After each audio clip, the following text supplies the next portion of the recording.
Buenas tardes. Bienvenidos al sexto evento CFO, dirigiendo la estrategia de la empresa, con el título del Cash Flow como herramienta estratégica. Soy Murat Herrero, socio de Altin Solutions, que es la empresa que organiza el evento. A continuación voy a mostrar la agenda del mismo. En primer lugar, José María Oquean, doctor y catedrático en Economía Aplicada, presentará la ponencia La salida de la crisis, cómo abordar la volatilidad.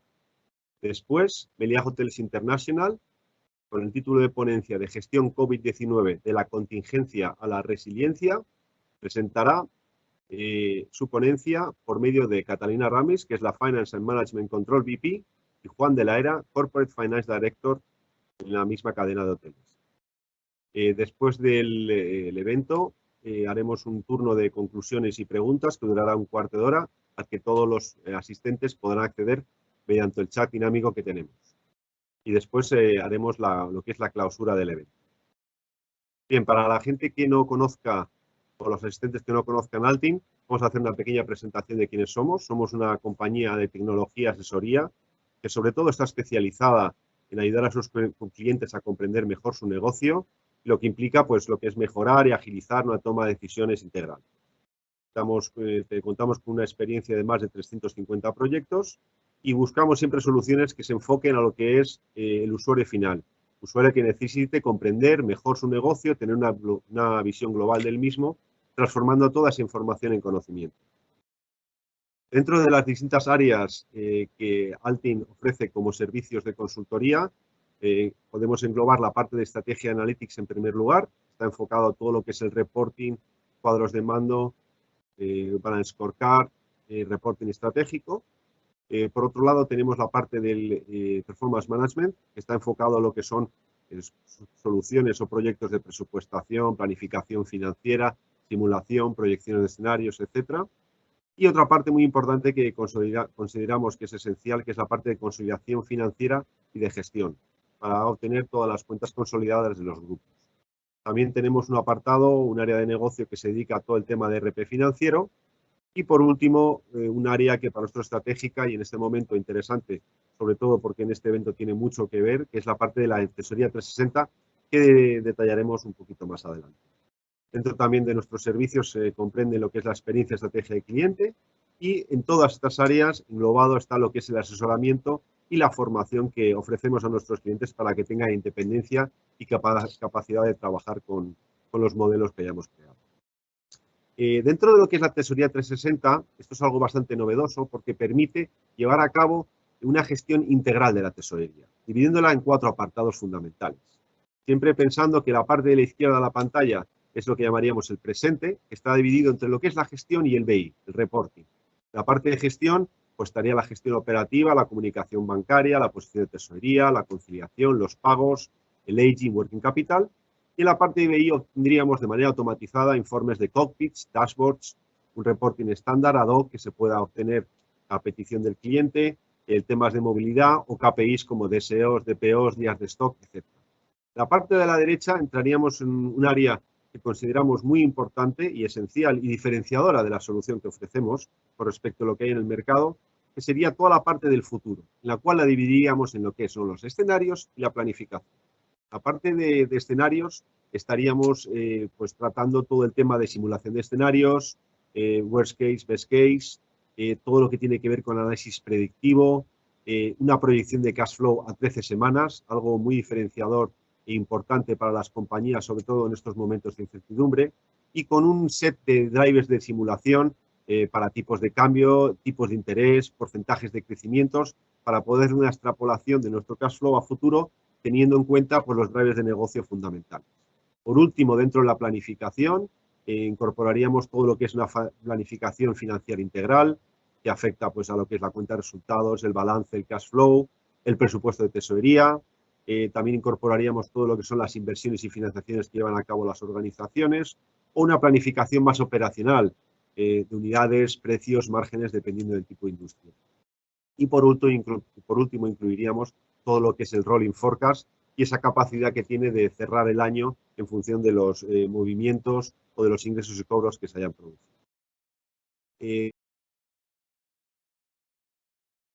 Trabajamos, tenemos desde la alta dirección consejo de administración, accionistas, que lo que quieren ver es un reporting más estratégico, un cuadro mando más corporativo. En segundo lugar, el tipo de cliente con el que trabajamos, muchos de los asistentes son directores financieros, pues englobaríamos a las áreas de dirección financiera, dirección comercial, dirección de organización, para que puedan hacer su propio reporting de negocio comercial, todas las tareas que hemos visto antes de planificación financiera, simulación, tesorería, payment factory, etc. Con una capacidad de visualización no tan agregada, sino con una capacidad de hacer el drill down y ver el detalle del dato. Por otro lado, son los que permiten obtener análisis de tendencias, control de costes, ver la calidad del dato, patrones de comportamiento, predicción, previsiones de cash y control bancario. Y por último, pues presentamos lo que son los proyectos que hemos realizado. Los proyectos banca, seguros, alimentación, hoteles, turismo, energía o proyectos en áreas del área aeroespacial, todo lo que es inmobiliario, real estate, sector industrial y sector, por ejemplo, de las energías renovables. Bien, sin perder más tiempo, voy a dar la palabra a José María Oquean para que prosiga el evento con su ponencia. En primer lugar, agradecer a Altin Solutions la invitación que me hace por estar con todos ustedes y a los participantes, ¿no? Por permitirme compartir mis ideas sobre este momento tan especial, ¿no? en el que estamos todos inmersos y en una situación que va cambiando de una semana a otra, ¿no? Con muchísima rapidez, ¿no? Voy a ver si entra la presentación, que también se está retrasando un poco. Ahora ya, vale.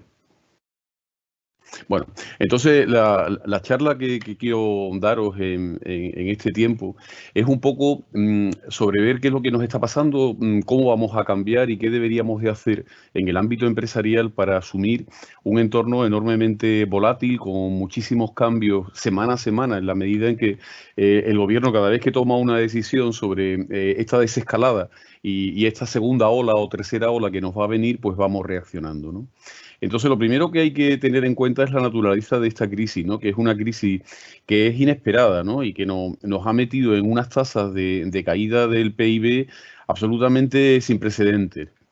Esta era la crisis del 2009, como podéis ver, las líneas, las columnas naranjas es el caso de la economía española, la amarilla es Japón, la azul es Europa y la negra es Alemania y la roja es Estados Unidos, ¿no? Los países en esta época, unos estaban arriba, otros estaban abajo, pero la crisis de 2009 todo nos metió abajo, ¿no? Después todos salieron y en una especie de W y estábamos teniendo unas tasas de crecimiento bastante aceptables, pero la verdad es que ha sido un desplome absoluto, ¿no? Antes de la crisis, pues todos los países crecían un 2, un 1,2, un 1,6, que eran tasas bajas, ¿no? Decíamos que nos estábamos ralentizando, pero ya nos gustaría estar ahora en esa situación, ¿no? Y sin embargo, pues fijaros ahora las tasas trimestrales de crecimiento que estamos experimentando, ¿no? Con la excepción de China, que solamente cerró una parte de su economía, 40 millones, la parte de Wuhan, al lado de los 1.300 millones que es la población china, y todas las economías cayendo pues a unas tasas absolutamente sin precedentes, ¿no? El caso de la economía británica en ese trimestre un 21%, o la mayor de todas, el caso de España, con ese 22%, ¿no? Un efecto que nos va a dejar esta crisis y que lo vamos a padecer, porque el escenario de después así lo va a manifestar, es que los déficits que teníamos públicos, los déficits del Estado, la relación entre los impuestos y los gastos, que en España ya se estaba frenando y estaba en el 2,3, y todos los demás países, había algunos incluso con superávit, como es el caso de Alemania, pues cuando vemos las cifras de ahora son absolutamente espectaculares, ¿no? Nosotros vamos a ir a un déficit estimado del 12% del PIB, Estados Unidos a un 15%, fijaros, Gran Bretaña a un 18%, ¿no? Francia un 11%, Alemania será menos, un 7,2%. pero son unas crisis sin precedentes, unas crisis que además van a obligar a emitir deuda pública y van a hacer que todos los países occidentales pues salgan de esta crisis con un endeudamiento muy grande que habrá que refinanciar y que le va a meter tensión a los mercados financieros, ¿no? Este cuadro nos dice pues el PIB de la economía española desde 1851 hasta la actualidad, y solamente el primer trimestre después de la Guerra Civil caímos más de lo que hemos caído en la actualidad, ¿no? Por tanto, este es el escenario, ¿no? Una de las cosas que tenemos que tener en cuenta es que si la crisis de 2008 o 2009 fue una crisis financiera, esta es una crisis sanitaria, ¿no? ¿Esto qué significa? Significa que cuando resolvamos la raíz de la crisis, entonces estaremos dispuestos a salir y a generar un nuevo escenario de crecimiento y también de creación de valor y bienestar, ¿no?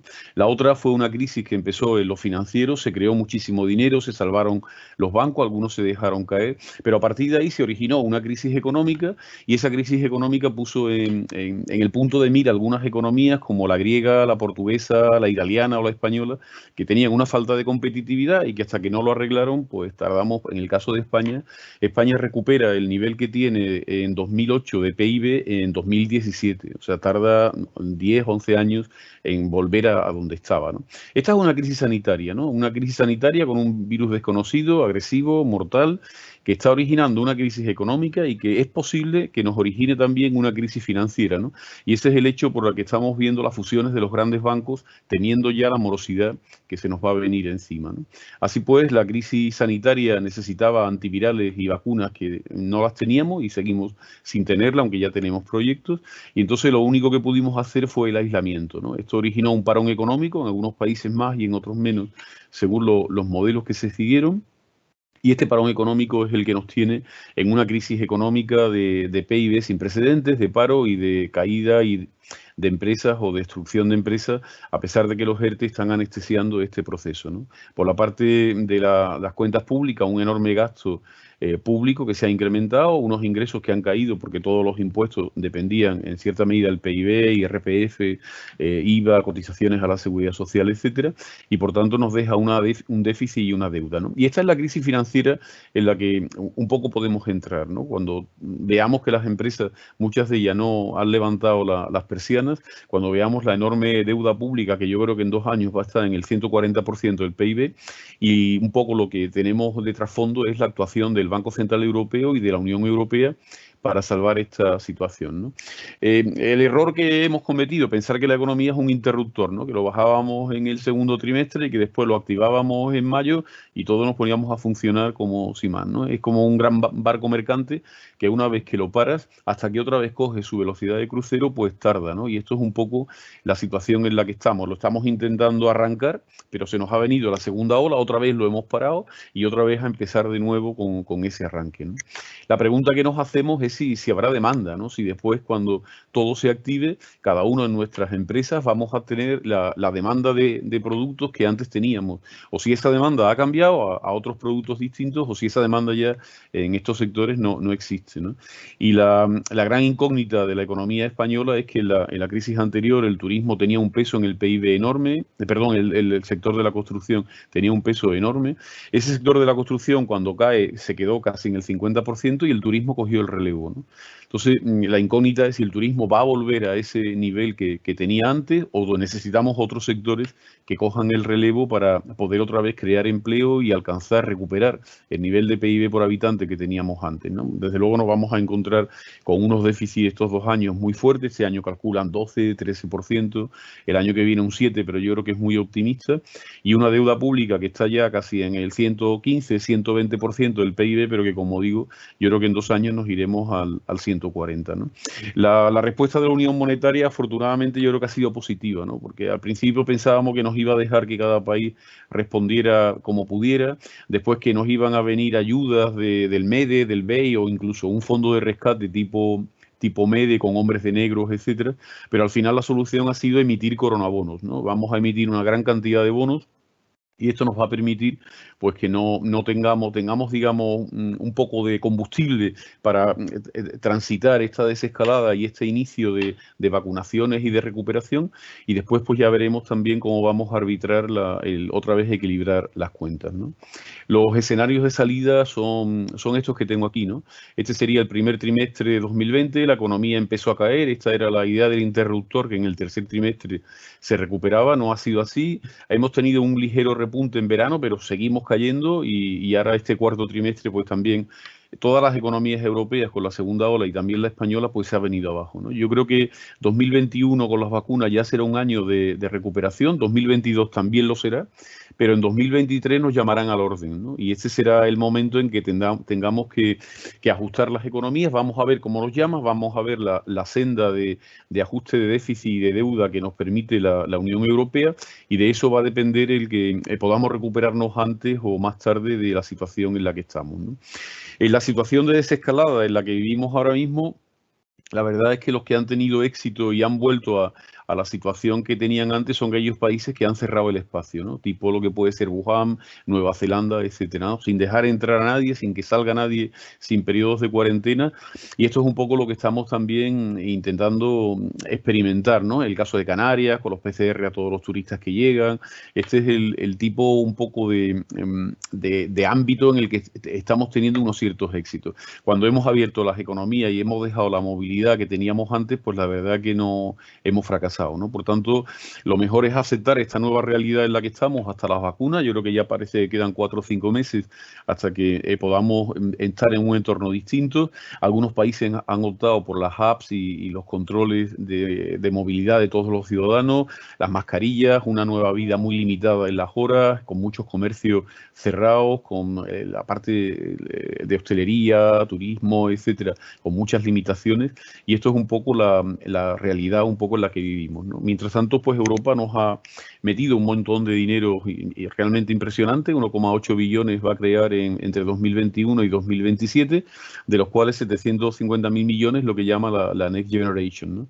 ¿Cómo lo va a financiar? Pues ahí tenéis la letra pequeña, ¿no? Impuestos sobre el plástico, emisiones de carbono, impuesto digital, derechos de emisión, aranceles, transporte aéreo, marítimo, impuestos a las transacciones financieras, lo que hemos llamado la tasa Google, y después en los impuestos tradicionales incrementos, ¿no? De IVA, incrementos sobre renta nacional, en fin, se nos viene una subida de impuestos bastante importante, ¿no? Nos han prorrogado 3 años los remanentes que nos quedaban en 2020 que terminaban. Tenemos 3 años más para gastar porque había partidas que no se habían gastado, y después de la Next Generation nos llegan 140.000 millones, 72.000 en ayuda y 67 en préstamos, ¿no? Y esos son los 24.000 millones que van a entrar en el presupuesto de este año, ¿no? También los subsidios pues han subido, los subsidios que esperamos en 7 años en 16.000 millones, ¿no? ¿Cómo seremos después de esta crisis, ¿no? Esta es una pregunta importante, ¿no? Porque teníamos una sociedad enormemente hiperindividualista, ¿no? Que se sentía muy cómodo en eso que yo llamo el E3, el espacio digital, ¿no? El E1 es la naturaleza, el campo, la playa, nosotros mismos que somos naturaleza, y por eso en estos espacios nos sentimos en paz. El E2 es la ciudad donde llevamos mucho tiempo viviendo, y el E3 ha sido el espacio digital, ¿no? Es un espacio que poco a poco nos iba ganando terreno, donde cada vez hacemos más cosas, desde comprar a tener relaciones por WhatsApp con familiares, amigos, incluso hemos creado nuestros propios avatares, ¿no? En LinkedIn, en Facebook, es la forma en que queremos que nos vean o la forma en que queremos participar en ese thread, ¿no? Instagram, etcétera, ¿no? Entonces, ese mundo en el que los agentes individuales han ido cambiando poco a poco, se han ido integrando en el E3 y se han ido dando cuenta que eso de tener bienes no es tan importante como sentir sensaciones, ¿no? Entonces, las sensaciones, las experiencias es lo que generalmente está creando valor y hace que la gente pague por ese valor, ¿no? Entonces, cuando nos ha venido la crisis, nos ha pasado una cosa interesante, ¿no? El E1 se nos ha cerrado, no nos podemos mover. El E2 se ha convertido en un elemento agresivo donde podemos contaminarnos, y entonces nos hemos refugiado en el E3 de una manera masiva. Hemos hecho una transformación digital muchísimo más rápido de lo que estaba prevista, algunas empresas no, lamentablemente, pero ha aparecido un espacio nuevo, ¿no? Que es lo que yo llamo el E2.5, ¿no? Que es mi casa, ¿no? Nos refugiamos en mi casa, y en mi casa es donde yo estoy intentando encontrar un espacio que estoy modificando, que estoy cambiando, que estoy adaptando a unas nuevas circunstancias, ¿no? Ya veremos cuando nos vacunemos y y retomemos nuestra vida, si es así que lo conseguimos, cómo vamos a plantear nuestra vida entre estos 3, 4 espacios que estamos teniendo, ¿no? Y una cosa que parece clara es que después de la crisis del 2009, que ya los mercados se quedaron bastante tocados, en esta crisis también el Estado pues, está cogiendo un mayor peso. El ejemplo lo tenemos en los presupuestos públicos españoles, que han subido 60.000 millones y además se van a quedar, ¿no? Lo cual significa que vamos a tener que ingresar todos los años 60.000 millones más en un Estado con mucha más presencia del sector público que los demás, ¿no? Cuando hablamos de las estrategias empresariales y cómo las empresas pueden abordar este futuro, yo creo que aquí hay dos visiones, ¿no? La visión de que el mundo no va a cambiar, ¿no? De que cuando las vacunas estén funcionando y podamos recuperar la situación, digamos, de normalidad, las cosas van a seguir más o menos igual, ¿no? Este sería este primer escenario. Fijaros, aquí hay como 2 empresas que están en el centro de sus nichos de mercado, que pueden abastecer toda la demanda que tienen una demanda suficiente y que son 2 empresas con unos flujos de caja y con unos ingresos suficientes, ¿no? Estas 2 empresas están más en los márgenes. El mundo en el que vivimos ahora, muchos sectores viven en los márgenes, ¿no? La competencia de Amazon, de eBay, del mundo de Internet, hace que las empresas hayan tenido que reducir precios porque el consumidor los está comparando sistemáticamente. Porque las grandes plataformas me dicen que hotel es más barato, me están diciendo a qué restaurante ir, veo las críticas, comparo precios de cualquier cosa y voy a la tienda offline, al comercio de la esquina y digo, en Internet esto está más barato, ¿no? Entonces, estas 2 empresas de aquí ya estaban trabajando con unos márgenes muy reducidos, ¿no? La cuestión es que si el mundo cambia y el nicho de clientes, de mercado, de creación de valor o de captación de valor evoluciona, puede haber muchas empresas que se quedan fuera, ¿no? Y por eso es la necesidad de adaptarnos, ¿no? De intentar por todos los medios buscar el nuevo nicho en el que me tengo que incluir. ¿Cómo hacerlo, no? Yo creo que esta es un poco la cuestión clave, ¿no? En primer lugar, yo tengo que seguir las tendencias, no puedo ir contra ellas. O sea, yo no creo que esperar que el mundo vaya a la situación de antes me parece un error porque no va a volver, ¿no? El driver tecnológico, cómo nos hemos metido en el espacio digital, cómo hemos empezado a comprar muchísimo más y cómo nos hemos ido acostumbrando a esta forma de entender la relación económica, me parece que esto va a seguir así, ¿no? Nos ha aparecido el teletrabajo, estamos todos haciendo una transformación digital, los consumidores mucho más rápido que las empresas les está costando más, pero la pandemia los está acelerando, por lo menos a unas determinadas empresas, porque otras creen que no es necesario, que no va a hacer falta esa transformación como tal, ¿no? Y el teletrabajo, que es otro de los temas que, como sabéis, pues tenemos ahí, ¿no? Después, otra cuestión importante es descubrir cómo el consumidor va a cambiar, ¿no? El proceso ese de consumerización, ¿no? Cómo nos tenemos que estructurar en una cadena de valor donde el front office, la relación con el consumidor, sea muy amplia, muy relevante, nos deje muchos datos, ¿no? Y analizar esa big data que nos va a dejar su comportamiento, su navegación, ¿no? Al final el consumidor nos lo dice todo, ¿no? Nos dice lo que quiere, nos dice lo que quiere pagar, nos dice para él cuáles son las sensaciones más principales, más importantes, ¿no? Y esto tenemos que estar muy atentos y someternos a un proceso de aprendizaje, ¿no? A esa inteligencia artificial en el que todos los datos los vamos modificando, ¿no? Después hay otra cuestión importante y es que en muchos casos podemos ir por delante, ¿no? Podemos pensar cómo va a ser el mundo de después, adaptarnos y hacer una innovación de servicios, de productos, de marketing, ¿no? Intentando con ello, pues, plantearnos un futuro si pensamos que va a ser diferente y tenemos algunas claves, ¿no? Otra cuestión importante es el tema del back office, ¿no? Eso que habíamos iniciado de la industria 4.0, toda llena de sensores y de aplicaciones y un sistema de información que sea capaz de unirme el front office como el back office, ¿no? Donde hay una parte importante que es la parte financiera, que es la parte que me va a permitir el sustento en unos años que van a ser de mucha volatilidad, ¿no? En los cuales casi cada 15 días el gobierno nos está cambiando el entorno y está haciendo que los consumidores actúan de una manera o de otra, ¿no? Entonces, yo creo que el principal consejo que hay que dar es que tenemos que observar los cambios de coyunturas de nuestro sector y, si es posible, con las cifras que nos llegan dentro de nuestra empresa. Si tenemos un buen sistema de de información tenemos un buen front office y estamos atentos a esa cantidad de datos que nos van surgiendo, podemos tomar las decisiones muy rápidamente, porque ni el Fondo Monetario Internacional, ni la OCDE, ni nadie es capaz de hacer previsiones más rápido que una empresa que está viendo cómo evolucionan sus clientes, ¿no? Esta es la clave. Las grandes previsiones las estamos cambiando sistemáticamente, pero los datos que llegan directamente a una empresa con el sistema de información que esté utilizando es absolutamente clave, y la parte financiera es absolutamente vital, porque puede convertirse en una situación que nos lleve a la empresa a una salida absolutamente negativa, ¿no? Y lo último es que nos tenemos que adaptar con muchísima rapidez, no podemos esperar, ¿eh? No puede ser, vamos a ver unos meses a ver qué es lo que ocurre y tal, porque seguramente cuando ocurra será tarde, ¿no?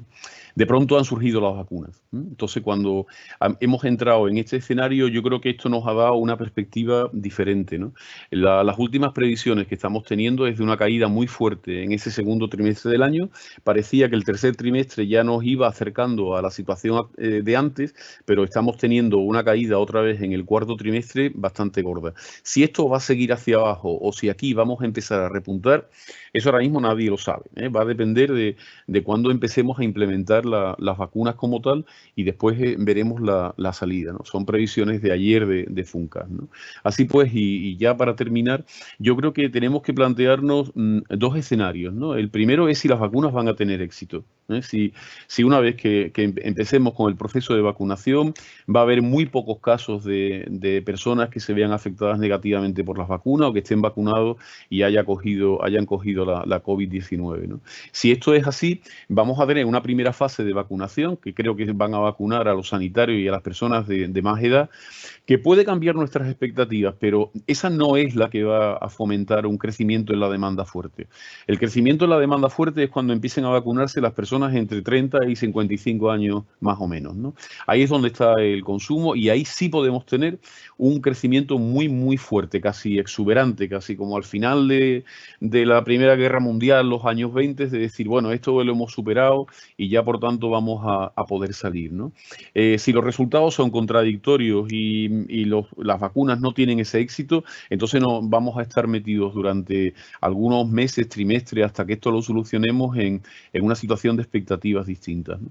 Por tanto, ¿qué es lo que tenemos que hacer? Observar lo que nos está pasando y tener las herramientas adecuadas para calcular dentro de nuestra empresa los puntos que se convierten en estratégicos a la hora de tomar decisiones, como puede ser los temas financieros, el cash flow que vamos recibiendo y un poco la subsistencia de la propia empresa, ¿no? Y pensar que el driver tecnológico, el cambio tecnológico, ese se va a acelerar rápidamente.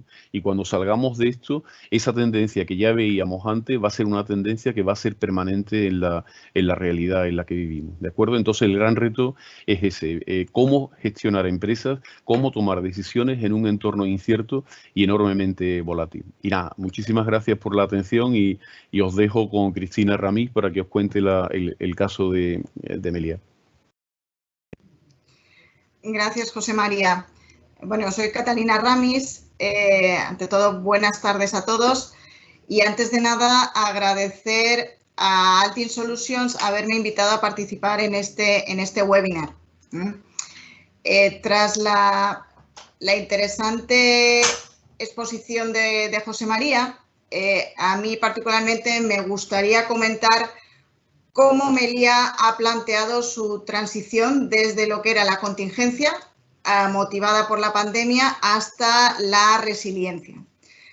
Entonces, ya sin más demora, yo creo que actualmente ya todos somos conscientes del gran impacto que estamos sufriendo derivado de la pandemia del COVID-19 y las cifras lo reflejan. La industria turística a nivel mundial valora en 5,5 trillones de dólares las pérdidas y se supone que van a perderse del orden de unos 100 millones de puestos de trabajo.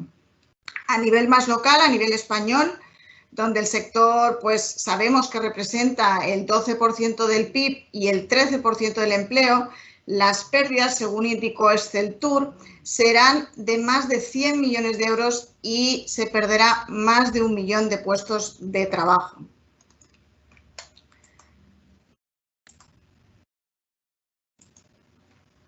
Esta crisis José María lo comentaba antes, a diferencia de la crisis anterior iniciada en 2008, ha encontrado un sector menos apalancado que entonces. Ahora, además, estamos acompañados por un mercado financiero con mayor liquidez. Tras la crisis del 2008, la verdad es que todos tomamos buena nota del grado de inversión óptimo versus el endeudamiento que debíamos asumir y revisamos todos los procesos para eficienciar la gestión. En general, esa crisis motivó que gran parte de las empresas adoptasen medidas de mayor rigor financiero y de contención de costes. Y, evidentemente, en Meliá no fue una excepción. A inicio de la pandemia, ¿cómo estábamos? Meliá mostraba un balance saneado. Teníamos un endeudamiento de en torno 2 veces deuda neta EBITDA y contábamos con todo el portfolio de hoteles renovados y actualizado. Contamos con un modelo de gestora ya consolidado, basado en unas marcas que han sido reforzadas en estos últimos años. Y, adicionalmente, e inmerso dentro de nuestro plan estratégico desde 2015, hemos realizado una apuesta clara por la digitalización. Hemos invertido 172 millones de euros en lo que vino a ser para nosotros el proyecto Be More Digital. Por todo ello, estamos convencidos de que Meliá afronta la crisis en la que todavía estamos en una posición de fortaleza. Pero veamos los pasos seguidos. La crisis actual nos sorprendió en Asia. Nosotros tenemos un área en Asia y Meliá tuvo que tomar medidas con el cierre de sus hoteles y sus oficinas allá por el mes de enero-febrero. Estos antecedentes y la gestión de riesgos que permanentemente lleva a cabo la compañía permitieron que tuviéramos una rápida reacción y establecer un plan de contingencia en 5 ámbitos, en 5 ejes. El primero de todos, como veis, es obviamente la seguridad. La seguridad tanto de nuestros clientes como de nuestros empleados. Implantamos el programa Stay Safe in Meliá, que es un programa certificado por Bureau Veritas y cuyo objetivo es adaptar los estándares de marca para proteger a los clientes sin menoscabar su experiencia, que es lo que andamos buscando y que ellos, evidentemente, al seleccionarnos también están buscando. En segundo lugar, la preservación del empleo. Mencionaba antes José María el tema del teletrabajo. Aquí también se estableció el teletrabajo de forma inmediata. Esta situación dio paso a que se tuvieran que articular procesos de comunicación y trabajo colaborativo que hasta entonces no se habían planteado. De igual manera, nos acogimos a todas las ayudas establecidas por los distintos gobiernos. En cuanto a liquidez, el tercer eje del plan, se fijaron unas necesidades financieras a cubrir, tanto a corto como a medio plazo, para asegurar la continuidad de la compañía, evidentemente. A finales de mayo ya disponíamos de una liquidez de unos 600 millones de euros que nos daba confort para mantener la empresa unos 15 meses en situación extrema.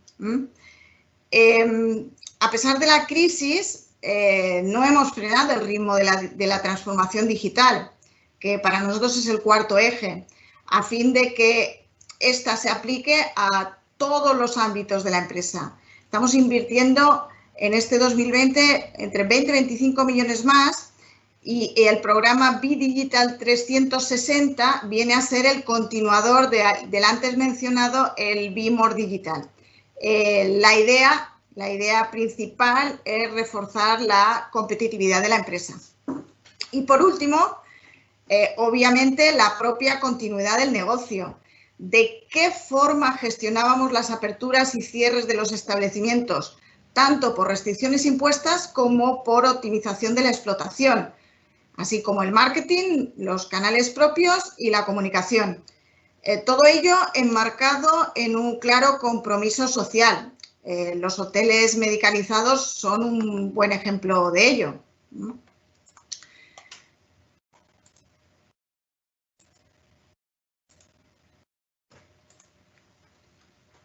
y nos pusimos a trabajar.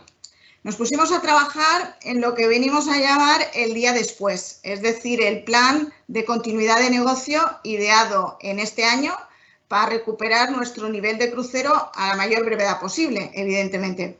Como comentaba anteriormente, pensamos que, dada nuestra situación, debemos salir fortalecidos y renovados de la crisis. Hay que pasar de la contingencia inicial a la resiliencia, es decir, a ser capaces de sobreponernos a circunstancias de adversidad, tanto frente al COVID-19 como a otros, porque en estos momentos ya todo nos parece posible, ¿eh? Esa es la verdad. Con lo cual, adaptamos el plan estratégico a la nueva situación, ¿eh? Tenemos que cambiarlo drásticamente e incorporamos un nuevo modelo operativo y un centro de servicios, el Meliá Hospitality Services, que encajan con la reingeniería de procesos realizada. Esta evolución organizativa permite ganar eficiencia y profesionalizar el servicio que ofrecemos a los hoteles. Mantenemos la resiliencia estratégica. ¿Con qué fin? Con el fin de acometer nuevas oportunidades de negocio y expansión, pensando en formar parte del proceso de concentración de las empresas hoteleras. Hay que saber que en España el 35% de los establecimientos hoteleros están en manos de operadores independientes y todo esto al amparo de una correcta planificación financiera de soporte y una gestión sostenible. Aprovecho para mencionar que Meliá ha sido en estos últimos días reconocida como una de las 10 empresas con mejor gestión sostenible del mundo, según el The Wall Street Journal, el 7º lugar. Y con ello nos hemos convertido en la primera empresa del sector en formar parte de esta lista verde. Y seguimos con la digitalización. Queremos tener un modelo operativo digitalizado que nos permita tener procesos innovadores, más efectivos, tanto en lo que es distribución como en el front, como en el back office. O sea, es decir, tanto en los procesos que nos conectan con nuestros clientes como en el resto de procesos de la compañía. El COVID ha venido a poner de manifiesto la necesidad de ser más flexibles y eficientes y ha resaltado, en este caso, la importancia de la tecnología. Esta crisis en Meliá pues, ha acelerado el proceso de digitalización, el cual ya estaba considerado en todos los planes estratégicos anteriores y en el que estaba definido ahora como básico y transversal a todo el mismo plan, a todos los proyectos enclavados en el mismo plan. Ante la crisis, el proyecto que teníamos en marcha, el Be More Digital, implantado desde 2015 a 2019, se focalizó en desarrollar los canales propios dentro del ámbito del B2C, el Meliá.com, nuestra página web o el Contact Center, así como también en el ámbito del B2B con Meliá Pro. Por todos estos canales propios, en 2019 ya estábamos vendiendo el 37% del total de las ventas del grupo. Nuestro objetivo sigue siendo tender al 50% de las reservas a través de estos canales propios. Desde que estalló la crisis con la aparición del COVID-19, es una realidad que todo lo conseguido en el proceso pasa a ser una ventaja competitiva. Hay muchas cosas que han venido para quedarse. Una de las lecciones aprendidas en esta crisis es que las empresas más digitalizadas son las mejor preparadas para afrontar la recuperación. Y tenemos ejemplos, es decir, durante este tiempo, el 60% de las ventas durante estos meses se ha obtenido vía Meliá.com, nuestra página web. Este hecho se ha potenciado por la disminución de turoperadores, de agencias de viajes disponibles y también por la facilidad que ofrecen nuestros canales propios, sobre los cuales pues hemos estado invirtiendo en los últimos años. La percepción de seguridad por parte de la clientela también es un factor positivo para captar ocupación y esta se ha reforzado a través del Digital Stay by Meliá, que posibilita acceder a todos los servicios del hotel de forma digital, pues mediante los códigos QR, la Melia App, el check-in online. Después contamos con la inteligencia artificial y los asistentes de voz digitales que hemos aplicado en el call center y que mejora la atención del cliente y el ratio de conversión. Y también contamos con las experiencias digitales que facilitan la gestión de eventos o la propia contratación, es decir, visitas virtuales, la diagramación de espacios en 3D, etcétera, etcétera. Y por otra parte, vemos que surgirán oportunidades de gestión de hoteles o de cadenas de hoteles que, más allá de verse impactados por la crisis, al no haber invertido en digitalización, dependerán de terceros intermediarios y no podrán competir. Por todo ello, en nuestro plan estratégico 2020-2022, la digitalización se ha convertido en una prioridad. Y hemos tomado la decisión, como mencionaba, de llevarla a todos los ámbitos de la compañía bajo una visión 360 grados, atendiendo tanto a requerimientos propios de mercado como a iniciativas pioneras en el sector. El programa Bidigital 360 es un proyecto que une, por una parte, a las personas y, por otra, a la tecnología para transformar todos los procesos de trabajo y conseguir que Melia, evidentemente, lo que pretendemos es que sea pues una de las compañías más digitalizadas del mundo, por lo menos dentro de nuestro sector, evidentemente. Hay que ser más resilientes, más ágiles, más eficientes y más inteligentes. Y de ahí que sigamos evolucionando. Evolucionamos la distribución, la experiencia del cliente con el front office y el back office en distintos ámbitos de actuación. Por una parte, Analytics 360. Comentábamos que la información es básica. Entonces, en el ámbito del reporting tenemos mucho que desarrollar. Por otra parte, tenemos el modelo de procurement en el área de la contratación con proveedores, tanto los comerciales como los de servicio. También en la gestión del talento, que hoy en día es fundamental. Y el último ámbito es el financiero, con el proyecto que hemos puesto en marcha ahora, que es el Cash Flow Evolution. En este último proyecto, Juan de la Era nos comentará las bases del mismo. Por mi parte, muchas gracias a todos. Juan, cuando quieras, gracias.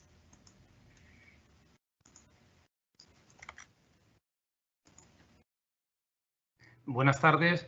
En primer lugar, quería dar las gracias a Altin por la invitación para participar en este webinar. Durante la pandemia que hemos vivido y que, por desgracia, seguimos viviendo, hay algunas máximas que, si ya antes eran importantes, hoy en día se han demostrado imprescindibles. Una de ellas, más crítica que nunca, es la información financiera y de tesorería. Durante este 2020 hemos vivido en Melia una situación de parón de la actividad nunca visto hasta la fecha. Teniendo en cuenta el perfil eminentemente financiero de los asistentes a este webinar, no creo que sorprenda a nadie cuando digamos que desde el Departamento Financiero y de Tesorería hemos tenido unos meses muy intensos de trabajo y muy retadores, donde hemos tenido que estar actualizando continuamente nuestras previsiones. ¿Cuáles han sido las grandes líneas de actuación en el Departamento Financiero de Melia? Pues la primera de ellas, acudir a nuestros bancos de relación a obtener liquidez extra que nos permitiese estar en una posición cómoda para los próximos meses. Y la segunda, que es la que entendemos genera valor desde el punto de vista de la función financiera, ha sido puertas adentro. ¿Y por qué? Pues porque hemos tenido que dar respuesta a muchas cuestiones, pero que se resumen fundamentalmente en tres grandes bloques. El primero, ¿cuánto dinero tenemos? El segundo, ¿cuánto vamos a ingresar y cuánto necesitamos gastar? Y la tercera pregunta, que es la conclusión de las dos anteriores, ¿cuánto tiempo tenemos con la foto actual?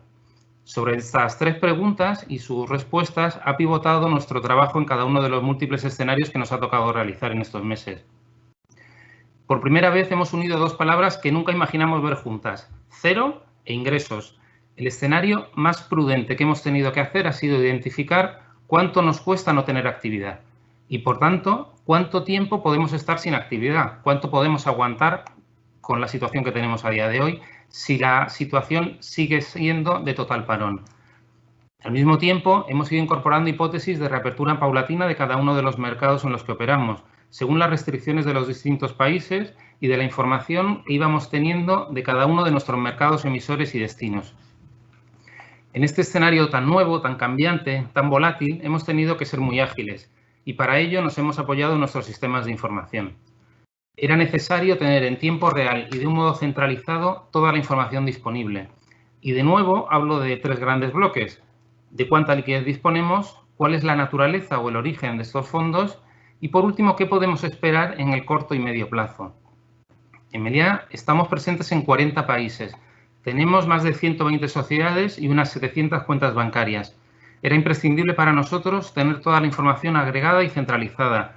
E igual de importante, tenerla en tiempo real.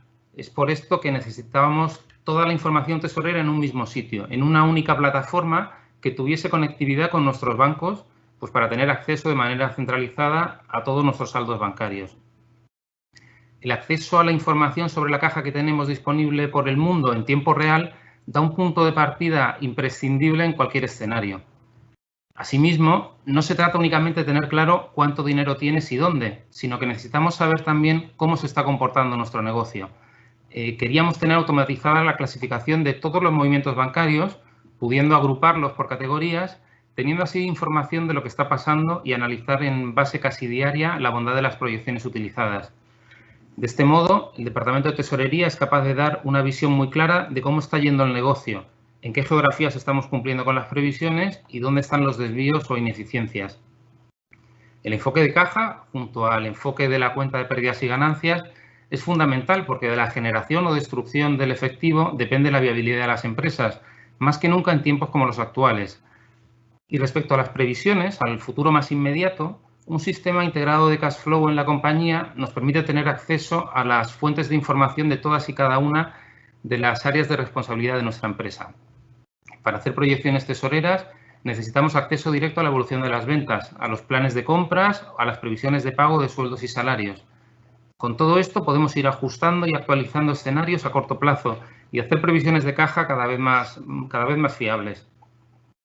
En Meliá estamos convencidos de que la digitalización de la que hablaba antes Catalina no es únicamente un proceso de cara al público, no consiste únicamente en dar un mejor servicio a nuestros clientes, sino que es una palanca estratégica que debe servir para tener mejor información de puertas adentro de la organización. El área de tesorería entendemos que es un grandísimo ejemplo de esto porque aglutina gran cantidad de información que ya existe dentro de la empresa, en muchas ocasiones en distintos sistemas transaccionales que no necesariamente hablan entre ellos, y le da un enfoque de caja a las distintas realidades de la compañía.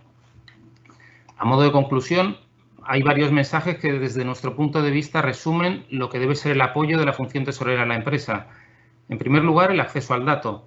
Desde el punto de vista del dinero disponible, una plataforma que unifique toda la información de los distintos bancos y que permita un control centralizado de los saldos bancarios. Por otro lado, la agilidad, la posibilidad de actualizar escenarios y dar previsiones a corto y medio plazo fiables. Y por último, una visión global del negocio en el que operas, desde un punto de vista tanto geográfico como funcional.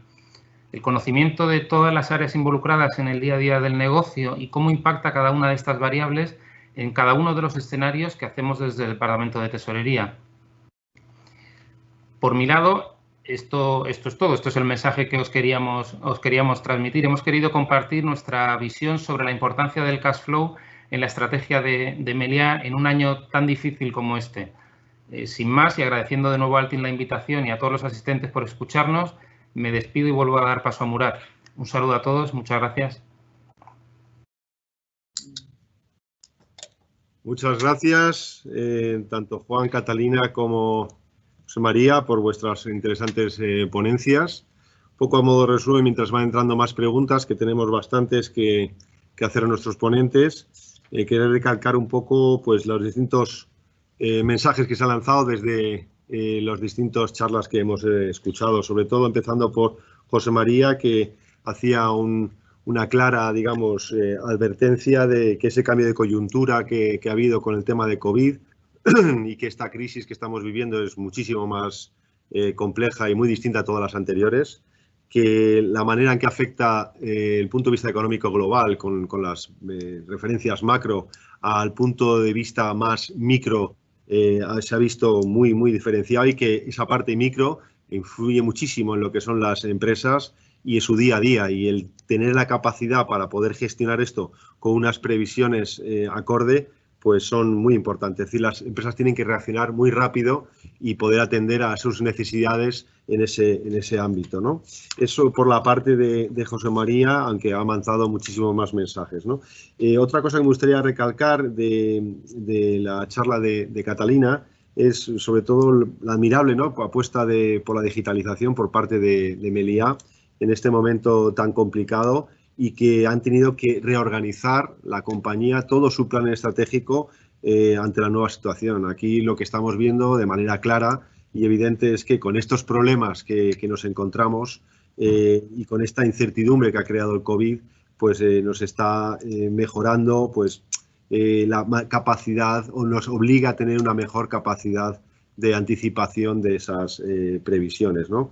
Luego, por parte de Juan, pues ha hecho mucho hincapié en la parte más operativa, en temas más financieros, que es un área que nos interesa mucho porque muchos de los asistentes al evento son directores financieros, gente de control de gestión, incluso dirección financiera general, y hago hincapié un poco en un par de frases que ha comentado él, que la necesidad de tener toda la información en tiempo real, tener toda la información disponible para poder tomar esas decisiones, y pues la fiabilidad de todas esas previsiones de tesorería, con esas previsiones de caja, y que sobre todo toda esta información fuese muy, muy fiable, ¿no? A ver, dentro de todas las preguntas, voy a empezar por José María. Nos han comentado una pregunta que ha llegado de uno de los asistentes. José María, sobre el tema de los tipos negativos de las cuentas a la vista, ¿qué se puede hacer, ¿no? Aquí no sé si se refiere qué se puede hacer para evitarlo, o como una inversión o como una oportunidad, pero bueno, yo creo que es una buena, interesante pregunta. Sin duda que lo es. Yo creo que hay distintas líneas. La primera es resistir, ¿eh?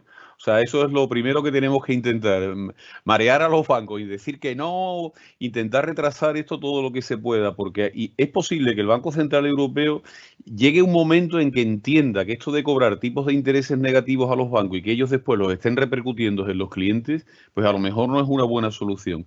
Entonces, resistir. Lo segundo es llegar a acuerdos globales con los bancos. Al final los bancos, como no están sacando dinero por los préstamos, lo que quieren es, en el conjunto de comisiones que os cobran, tener un montante determinado, ¿no? Entonces, llegar a un acuerdo entre recibos que paguéis, determinados servicios que os presten y esos tipos de intereses negativos que os quieren cobrar, para que ellos tengan la cantidad que más o menos pretenden y vosotros os quedéis en la mejor situación posible, ¿no? Lo que está claro es que tenemos que empezar a gestionar excesos de liquidez, cosas que era algo que no nos ha preocupado nunca, ¿no? Siempre nos ha preocupado la falta de liquidez, y sin embargo ahora vamos a tener que empezar a gestionar el coste de los excesos de liquidez, ¿no? Y después, en último lugar, estar atento a la aparición del Eurocoin, ¿no? El Eurocoin va a ser una moneda virtual similar al Bitcoin, pero emitida por el Banco Central Europeo, que lo que nos va a permitir es tener una moneda digital, pero en la cuenta del Banco Central Europeo, no tanto en las cuentas bancarias, y por tanto tendrá mucha seguridad. Serán cuentas, lógicamente, con el sistema de blockchain y todo esto, pero que nos va a permitir es como tener un depósito en el Banco Central Europeo, además en una moneda virtual que vamos a poder operar con ella, ¿no? Y saldrá, está en estudio, queda, yo creo que poco tiempo, se tienen que poner de acuerdo y tal, pero ahí vamos a tener un nuevo modelo, y cuando salga estar atento a ese cambio que se va a producir. Sí, José María, hay otra pregunta que nos han hecho, nos la hacen desde Chile, ¿de acuerdo? Vemos que el evento llega a todos los lugares, esa es la ventaja de los eventos virtuales, ¿verdad? Un evento presencial sería complicado. Alfredo desde Chile nos pregunta que cómo ve el escenario de creciente deuda pública en los países que se han visto envueltos pues a fin de paliar los efectos de la pandemia. El tema de la deuda pública, tenemos que entender que que en principio no hay que devolverla, lo que hay es que refinanciarla. Aquí es donde está el problema, ¿no?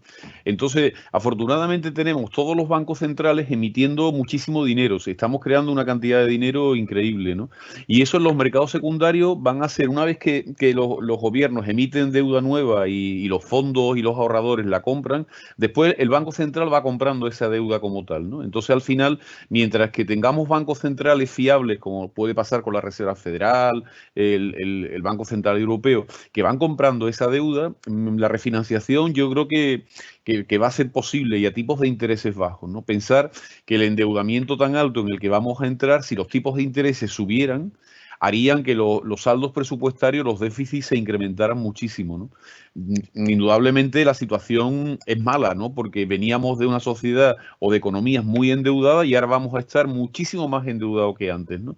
Lo que creo es que antes pensábamos que estar por el 60% de deuda sobre el PIB era ya una situación alarmante y ahora va a ser alarmante estar por encima del 120 o el 130, pero no por debajo porque vamos a estar todos, ¿no? Entonces yo creo que lo importante es que la refinanciación se vayan haciendo en los mercados financieros, pero indudablemente va a haber muchísima deuda emitida y no solamente por los estados, sino también por las empresas, porque cuando esto se levante se van a quedar deudas ahí de muchos meses sin haber ingresado nada en sus cuentas y que se han financiado con créditos que ya han vencido, ¿no?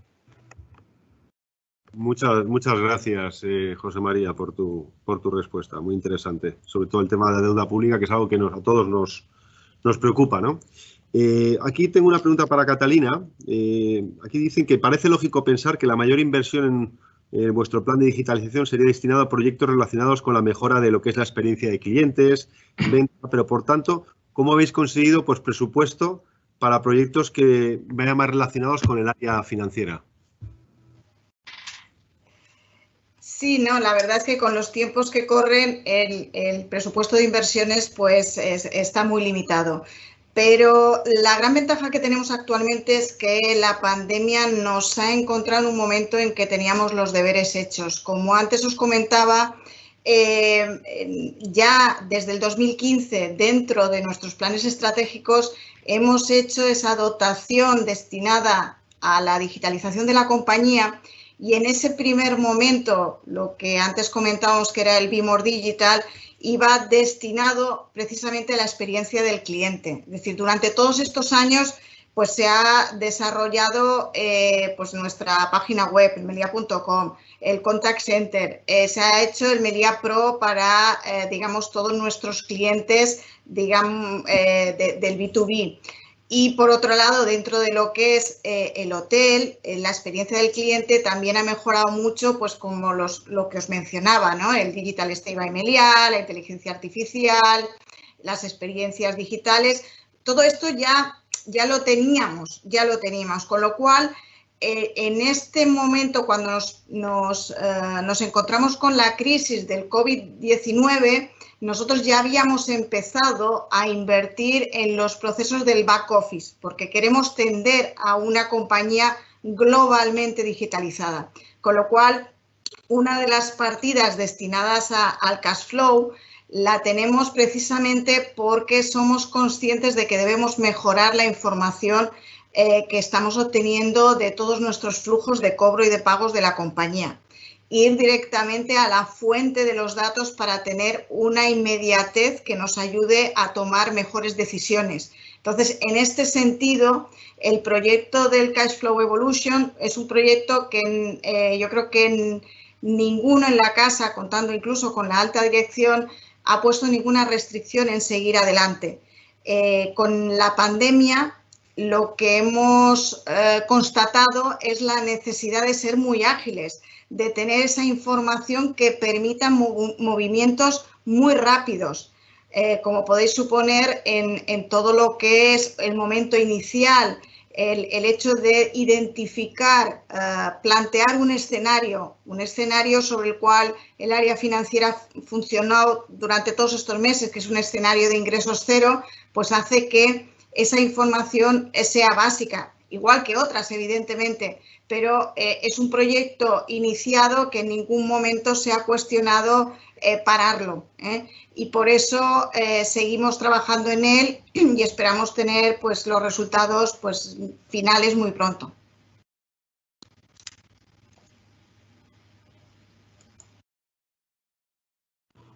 Muchas gracias, Catalina, y gracias por la contestación. Tenemos otra pregunta muy interesante para Juan. Hay bastantes más preguntas, pero lo que queremos es ceñirnos al horario que hemos acordado, y por la complejidad de las agendas de todos, que supongo que tendréis más calls y más trabajo que realizar. Todavía no ha terminado la jornada laboral. Una última pregunta y con ella cerraremos. Luego yo hago un pequeño cierre muy cortito. Juan, está preguntando la gente, ha habido 2 o 3 preguntas relacionadas con este tema, es ¿cómo habéis visto si los bancos españoles consideras que han apoyado a empresas españolas en este momento tan complicado?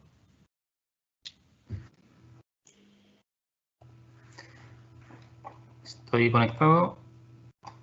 Sí, ahora sales. Sí, ahí estás. ¿Qué tal?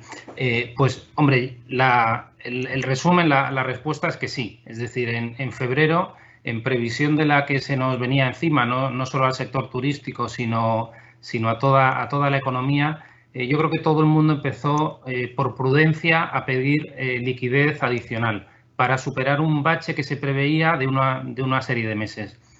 En marzo ya, bueno, que vamos a contar de todo lo que ocurrió en marzo, ¿no? Y la rapidez de los cambios en esos meses. Y la verdad es que los bancos españoles, desde nuestro punto de vista y por lo que hemos vivido nosotros, sí que estuvieron al lado de los clientes. Luego, a partir de abril ya hubo un papel muy importante, pues lo que jugó el papel de los préstamos ICO, ¿no? Estos préstamos los avales del ICO dotaron de muchísima liquidez a todo el sistema, y hizo que que este apoyo inicial de la banca fuera aún más extenso, ¿no? A día de hoy, y más allá de que las ayudas de los ICO vayan a extenderse, entendemos que la banca sigue apoyando, pero ahora quizás siendo más selectivos y por lo que nos cuentan, centrándose en lo que consideran las empresas solventes, ¿no? Siempre se está hablando mucho de que las ayudas tienen que ir destinadas a ayudar a pasar esta travesía del desierto a aquellas empresas solventes, ¿no? Se habla mucho, un poco medio en broma, de no darle aire a los zombies. Se trata de, oye, pues que la banca esté al lado de empresas solventes que al final del día puedan devolver los créditos cuando toda esta pesadilla se supere, ¿no?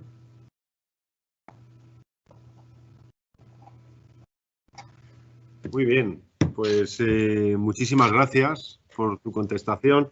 Tenemos bastante más preguntas, pero como hemos dicho, intentaremos a cada uno de los asistentes que nos han preguntado, tienen forma de contactar con nosotros, les daremos una respuesta.